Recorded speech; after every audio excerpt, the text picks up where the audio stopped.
Bismillahirrahmanirrahim. Assalamualaikum warahmatullahi wabarakatuh. Bismillah, alhamdulillah, salatu wassalamu ala rasulillah Sayyidina Muhammad ibn Abdullah wa ala alihi wa sahbihi wa wala wa la hawla wa la quwwata illa billah.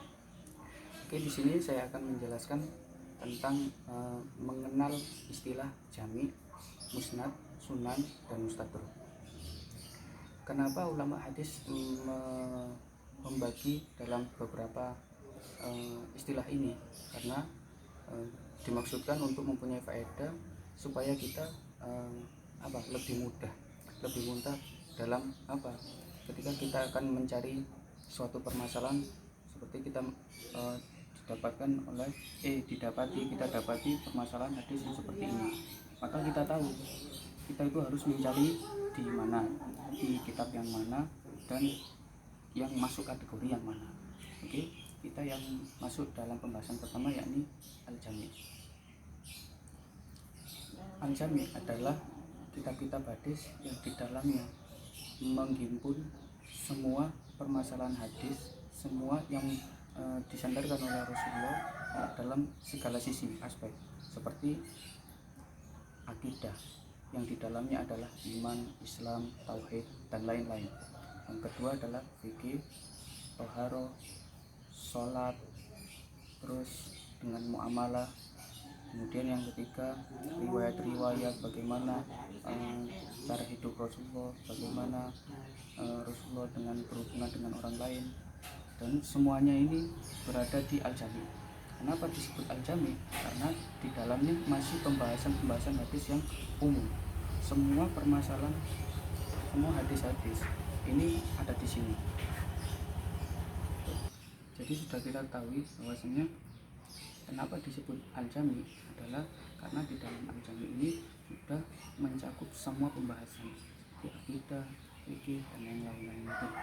Dan tentunya juga hadis. Terus kitab-kitab yang masyhur dalam al-jami ini sebenarnya yang kita ketahui itu ada dua, yakni Sahihnya Bukhari dan Sahihnya Muslim. Tetapi dalam bukunya kitabnya Imam Sholeh itu menjelaskan bahwasanya di dalam yang termasuk dalam kategori al-jami adalah tiga. Yang pertama Sahih Muslim, yang pertama Sahih Bukhari, Sahih Muslim. Yang kedua adalah Jami' Tirmidzi. Nah, di sini tetapi yang kita semua lazimi adalah dua kitab ini adalah Sahih Bukhari dan Sahih Muslim. Kenapa Sahih Bukhari ini dikategorikan sebagai al-jami? Karena di dalam itu kita bisa lihat sendiri di judulnya kitab Sahih Bukhari itu.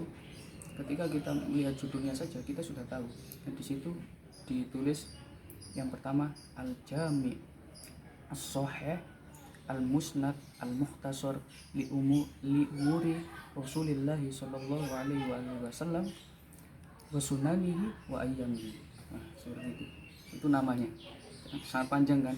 Nah, makanya kita mengenalnya dengan Sahih Bukhari itu sebagai gampangannya saja. Di situ Imam Bukhari menjelaskan kenapa dinamai seperti itu. Yang pertama adalah al-jami. Kenapa Bukhari mencantumkan al-jami? Karena di situ memang pembahasannya juga umum semuanya bab-bab yang ada di dalam untuk proses agama Islam, kita mendekatkan diri kepada Allah, itu ada di situ. Makanya disebut al-jami. Nah, kemudian adalah as-sahih. Kemudian Imam Bukhari ini menjamin bahwa semua, meskipun ini jami, semua urusan agama ada di sini, beliau menjamin bahwasanya semua yang ada di sini adalah sahih, digambarkan dengan nama as-sahih. Yang kemudian tiga al-musnad. Al-musnad dalam pengertian dalam kitab ini, namanya kitab ini itu bermaksud adalah al-musnad itu semua hadis yang dihimpun dalam kitabnya Al-Bukhari ini itu bersambung sampai dengan usulnya, itu sudah dijamin. Terus yang keempat adalah Al-Mukhtasar. Kenapa dinamakan Al-Mukhtasar? Karena semua pembahasan yang di sini tidak bertele-tele, langsung kepada intinya. Kemudian di umuri Rasulullah sallallahu alaihi wasallam. Nah, ini adalah definisi hadis sendiri. Terus yang terakhir wasunanihi wa ayyamihi, termasuk sunnah-sunnahnya dan ayyamihi, kesehariannya Rasul.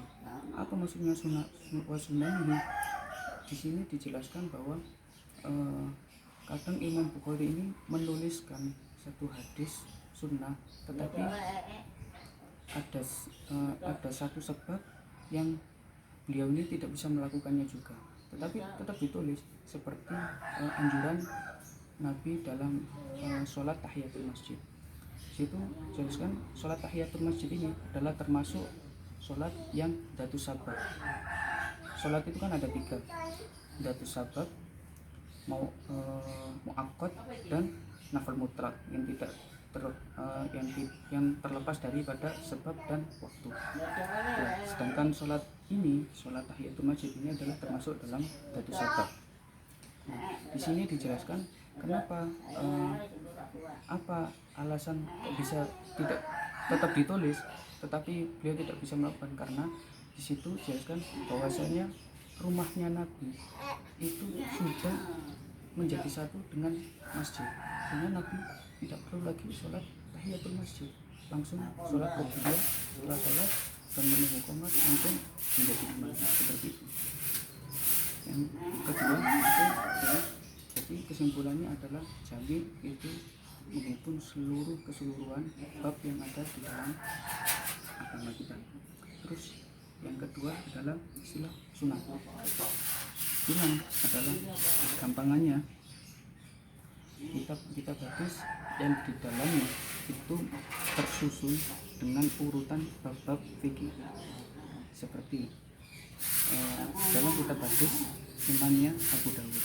Di situ bab yang pertama kali dibahas adalah bab toharoh, bagaimana mengambil air, bagaimana cara bersuci, bagaimana najis, bagaimana itu, terus kemudian bagaimana cara ia sholat yang benar, sholat ini seperti apa, lebih rincinya di atas sunnah. Nah, di sini saya akan meluruskan persepsi masyarakat yang kadang salah. Kadang masyarakat itu menganggap bahwasanya semua hadis yang tidak ada dalam Sahih Bukhari dan Sahih Muslim itu adalah dhaif, non sahih. Ini salah, karena Sahih Bukhari dan Muslim ini termasuk daripada Al-Jami. Yang di Al-Jami tadi sudah saya jelaskan adalah menjelaskan semua secara global. Ya, ketika kita mencari permasalahan fikih yang kemudian kita mencari hadisnya, maka yang kita perlukan apa? Kita mencari di kitab-kitab sunan. Nah, di kitab-kitab sunan ini menjelaskan secara fikih yang tadi, termasuk yang itu toharoh dan lainnya. Nah, ketika kita ingin mencari bahwasanya lebih rinci soal fikih yang pastinya jarang kita temui di Al-Jami ini, kita mencari di sunan seperti permasalahan apa? Seperti ada permasalahan itu ketika kita sujud, yang kita dahulukan itu antara kedua tangan dulu. Nah, itu ketika kalian mencari di kitab Jami sampai hatta yaumil qiyamah nggak ada. Tetapi ketika mencari masalah itu harus mencari di kitab sunan, karena di kitab sunan ini pembahasan fikihnya lebih rinci daripada Al-Jami. Nah, kitab-kitab Al-Jami yang masyhur adalah yang selain dua kitab Sahih, ya, yang selain dua Jami ini. Yang pertama selain Sahih Muslim dan Sahih Bukhari, yaitu kitab-kitab yang termasuk dalam sunan ini adalah selain dua Jami itu yang tadi, kitab Sahih Bukhari dan kitab Sahih Muslim. Yang termasuk dalam kitab sunan adalah Sunan Abu Dawud, Sunan An-Nasa'i, dan yang keempat sunan itu termasuk kitab sunan. Terus yang ketiga adalah kitab musnad. Nah, berdasarkan musnad ini gampangannya adalah kitab yang disusun berdasarkan nama orang-orang yang meriwayatkan hadis, seperti Sayyidah Aisyah. Beliau meriwayatkan hadis berapa, itu hadisnya Sayyidah Aisyah berapa itu. Terus ada hadisnya Abdullah bin Umar. Apa hadisnya? Jadi dalam kitab Musnad ini ditulis dengan berdasarkan orang yang meriwayatkannya. Jadi kalau di sini jelaskan bahwasanya faedah daripada musnad ini itu ketika untuk mempermudah kalian dalam mengeluarkan karakteristik, mengeluarkan teladan yang ada di dalamnya. Misal kalian adalah calon ibu, tentunya teladan bagi seorang ibu adalah istri-istrinya Nabi.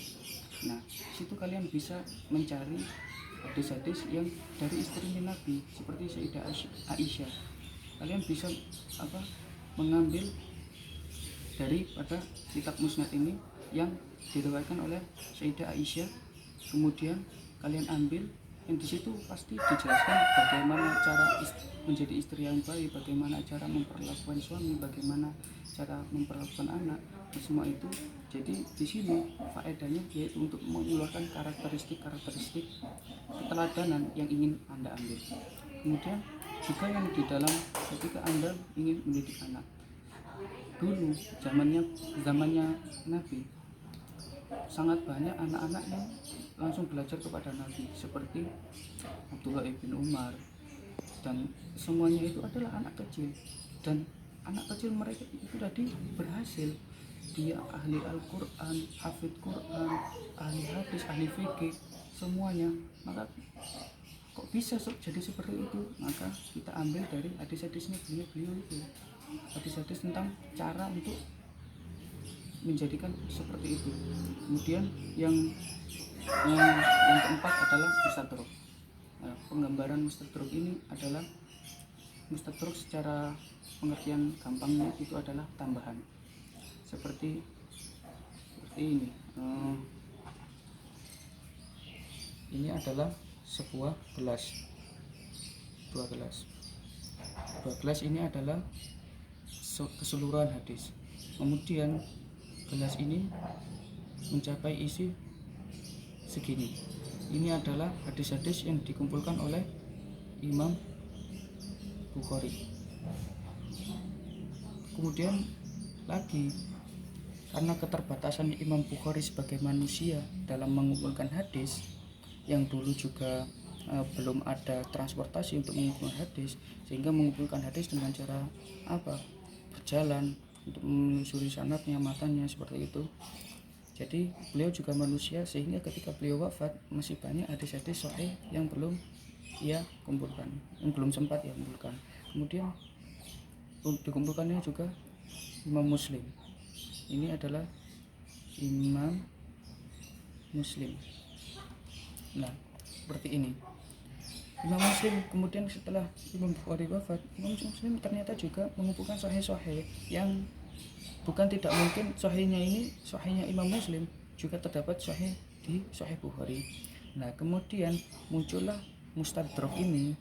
Mustadrak adalah berfungsi sebagai yang melengkapi daripada kekurangan sahihnya Imam Bukhari dan sahih Imam Muslim.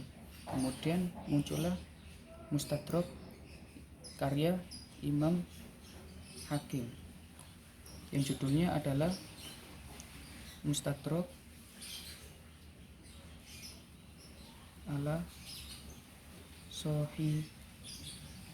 Sahihaini. Nah, mustadrak atas kedua sahih ini, Sahih Bukhari dan Sahih Muslim. Nah, Imam Hakim ini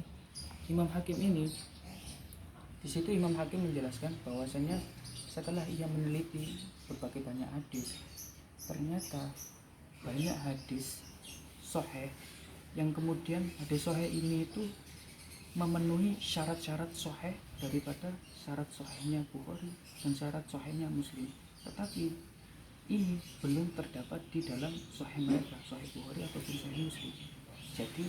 Jadi Imam Hakim mengumpulkan hadis-hadis yang belum sempat mereka kumpulkan di dalam sahihnya, di dalam kitab Mustadraknya.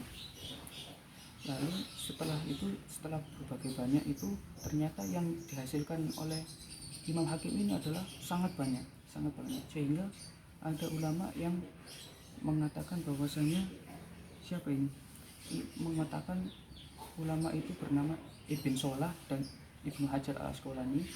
Dia mengatakan Imam Hakim ini terlalu mudah memberikan kategori sahih kepada suatu hadis, sehingga terlalu banyak hadis yang di dalam kitab Mustadraknya ini.